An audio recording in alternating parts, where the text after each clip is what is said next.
morning, students. Welcome to today's online science class. Standard 7, Unit number 2, Electricity. In this session, we are going to see about conductor and insulator. Science to mind pricking. If an electrician attending an electrical fault at your home gets electric shock, if you touch him in order to get rid of him from electric shock. If you use the weight stick to beat him, further avoid that electric shock. Why did that electrical man wears the rubber gloves while doing electrical works? Do you know the reason? So, we all know that all the materials are made up of atoms. So, an atom consists of electrically charged particles. So, many of the particles are fixed to the atom. But in conductors, there are a lot of particles that are not held in to any particular atom but are free to around in the metals. So, these are called as free charge. In a metallic conductors, electrons of outermost cell of atoms are closely bound to the nucleus. On applying electric field, they get detached from the atom and move freely inside the metals. So, these freely moving electrons are called as free charges. So, next, conductor and insulator. So, based on the property of conductance of electricity, substances are classified into three types, majorly conductor, insulator and then semiconductor. So, in your higher classes, you will study about the semiconductor. So, in this session, we are going to study about conductor and insulator. The electrons of different types of atom have different degrees of freedom to move around. With some type of material such as metal, the outermost electron in the atom are loosely bound. So, these electrons are free to leave their respective atoms and float around in the space between adjacent atoms. So, these often are called as free electrons. Okay. So, next, what is the meaning of conductor? So, conductors are the materials whose atoms have electrons that are loosely bound and free to move through the material. A material that is a good conductor gives very little resistance to the flow of charge on the application of electrical voltage. This flow of charge is what constitutes an electric current. A good conductor has high good electrical conductivity. Dear students, look at the picture.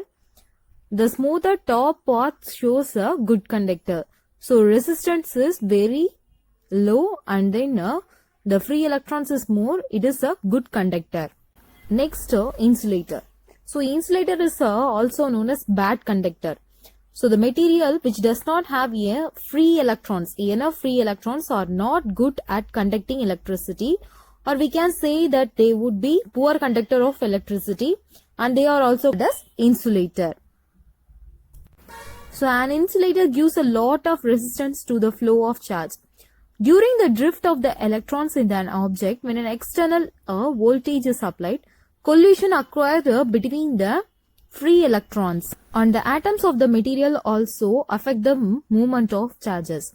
These collisions mean that they get scattered. It is the combination of the number of free electrons and how much they are scattered that affect how well the metal conducts electricity.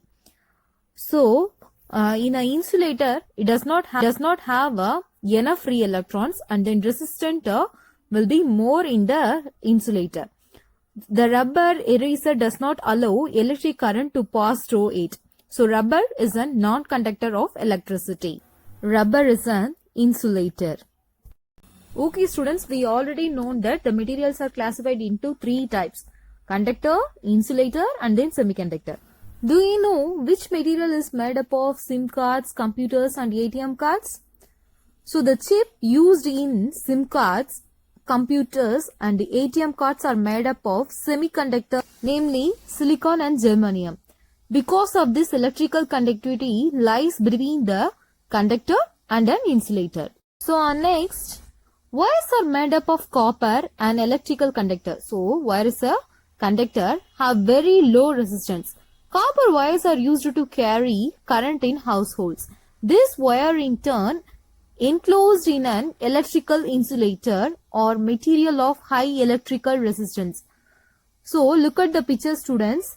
So a copper wire is the electrical insulator. Here the copper wire is enclosed in electrical insulator. Okay, so for example, the electrical insulation used for the copper wire is plastic. So these materials are usually made up of flexible plastic. Okay students, let's recap the today's session: conductor and then insulator.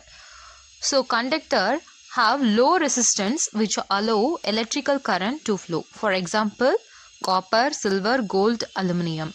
In an insulator have high resistance which suppresses the electrical current flow. Example, rubber, plastic. So today's homework is write the definition for conductor and then insulator with examples.